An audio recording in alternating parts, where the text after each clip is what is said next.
Haleluya, puji Tuhan, selamat pagi Bapak Ibu. Kembali pada perenungan pagi di hari ini, kita akan bersama-sama memuji Tuhan dan juga mendengar kebenaran firman Tuhan. Sebelumnya mari kita menyanyikan sebuah pujian, Selidiki Aku. Selidiki aku, lihat hatiku, apakah ku sungguh mengasihimu, Yesus, Kau yang Maha Tahu dan menilai hidupku, tak ada yang tersembunyi bagimu. Selidiki aku, lihat hatiku, apakah ku sungguh mengasihimu, Yesus, Kau yang Maha Tahu dan menilai hidupku, tak ada yang tersembunyi bagimu.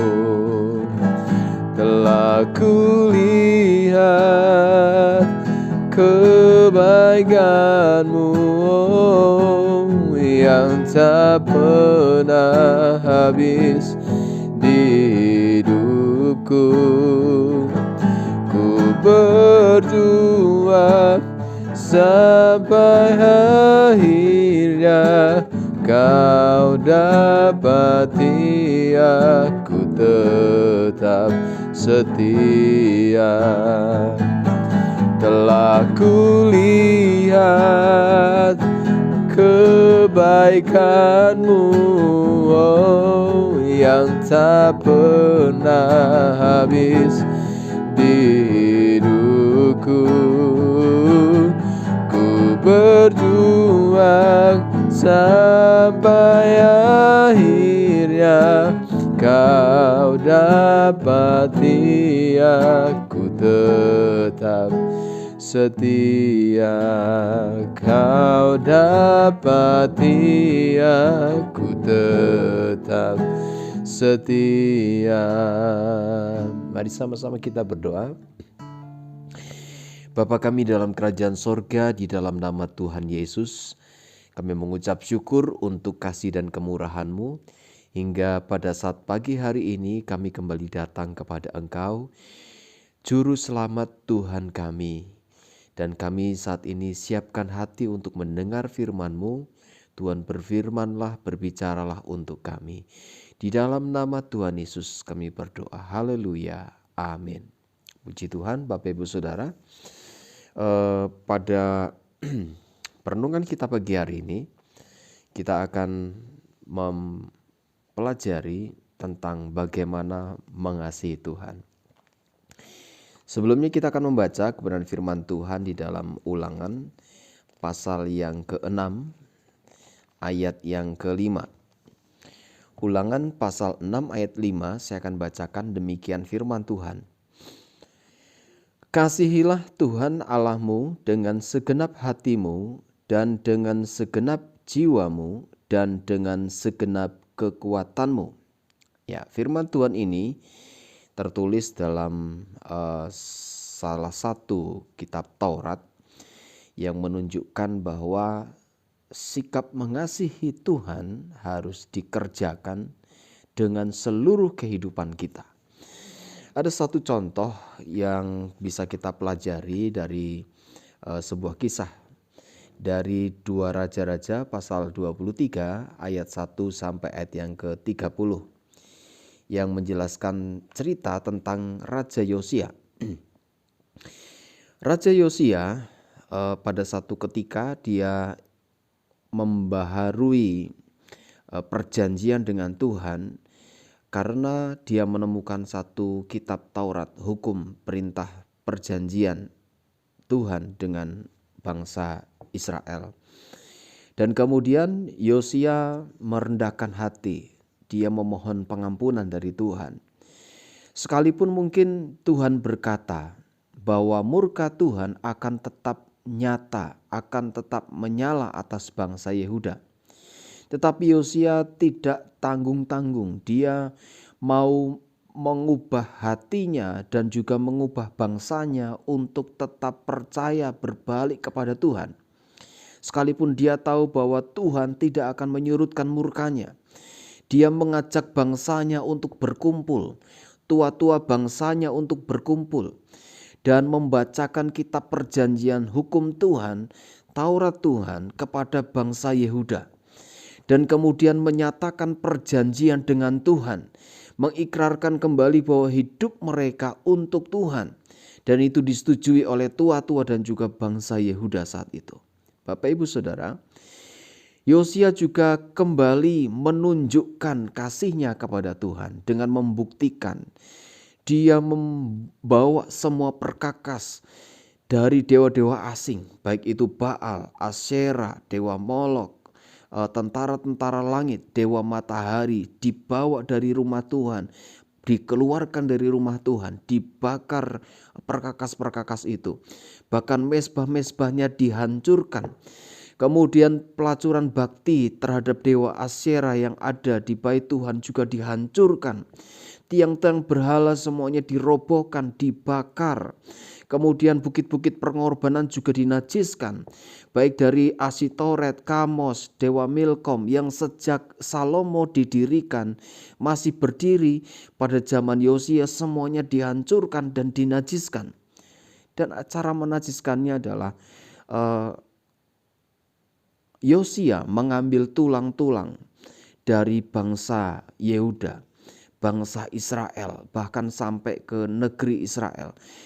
Tulang-tulang yang tadinya para penyembah-penyembah berhala ini dibongkar, dikeluarkan, kemudian ditutupkan ke bukit-bukit pengorbanan, dibakar dan juga ditaburkan ke atas mezbah-mezbah bukit pengorbanan yang dihancurkan.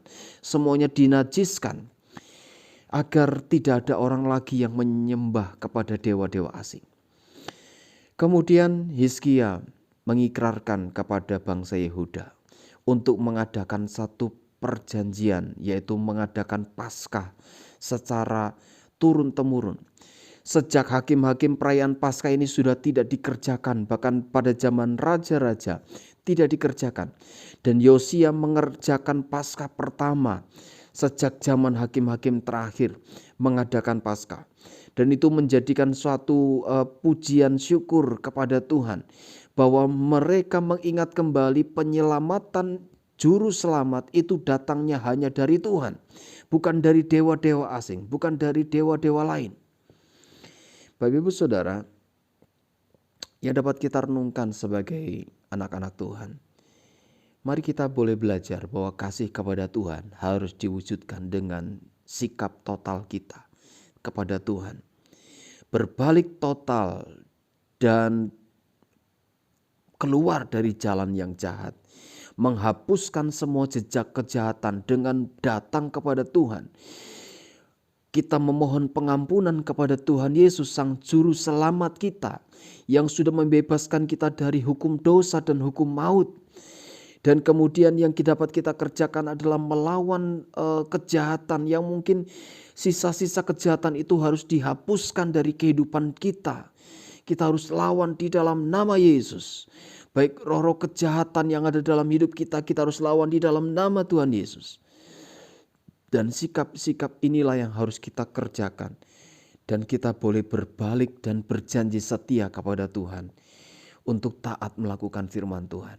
Jadi Bapak Ibu Saudara, mari kita sebagai anak-anak Tuhan boleh belajar untuk senantiasa mengasihi Tuhan dengan segenap hati kita, dengan segenap jiwa kita, bahkan dengan segenap kekuatan kita. Kita mau belajar mengasihi Tuhan. Kalau di saat pandemi ini kita ada banyak sekali sikap hidup kita yang jauh dari Tuhan, mari kita segera berbalik kepada Tuhan. Kita mau belajar mengasihi Tuhan dengan segenap hati kita. Mungkin situasi ini menyulitkan kita untuk datang kepada Tuhan, tapi percayalah Bapak Ibu Saudara, bahwa Tuhan sanggup melindungi Bapak Ibu dari segala sakit penyakit, dari segala mara bahaya, dan tetaplah tinggal di dalam hadirat Tuhan. Mari kita datang berdoa. Terima kasih Tuhan, Engkau begitu baik dalam kehidupan kami. Engkau mengingatkan kami dengan firman-Mu, firman yang begitu luar biasa. Seperti Yosia mengadakan perubahan total dalam hidupnya, bahkan berjanji setia, mengingat kembali tentang apa yang sudah Engkau kerjakan menyelamatkan bangsa Israel dari penjajahan. Demikian juga ajari kami untuk selalu mengingat akan pengorbanan-Mu Yesus Tuhan, yang mengeluarkan kami dari lumpur dosa, membawa kami ke dalam jalan terang kebenaran-Mu. Oleh karena itu Tuhan Yesus, tolonglah kami, ampunilah kami ketika kami semakin jauh dari Engkau. Situasi-situasi sulit membuat kami jauh daripada Engkau, membuat kami mungkin melupakan perjanjian-perjanjian yang kami harus kerjakan antara kami dan Engkau Tuhan. Tolong kami Tuhan, basuh kembali kami dengan darah-Mu, sucikan kembali hati dan kehidupan kami, bawa kami kembali dalam hadirat-Mu, agar kami merasakan lawatan dan jamahan-Mu Tuhan. Kekuatan sukacita kami boleh rasakan dalam hidup kami, sehingga kami tidak takut menghadapi apapun yang terjadi. Situasi yang terjadi kami tidak takut, karena Tuhan beserta kami. Terima kasih Bapa. Ini menjadi ucapan syukur dan doa kami. Dengan iman percaya ajari kami boleh mengasihi Engkau dengan segenap hati kami, jiwa dan kekuatan kami. Di dalam nama Tuhan Yesus kami berdoa. Haleluya. Amin. Puji Tuhan. Tuhan Yesus memberkati kita semua. Selamat pagi, selamat beraktivitas. Haleluya.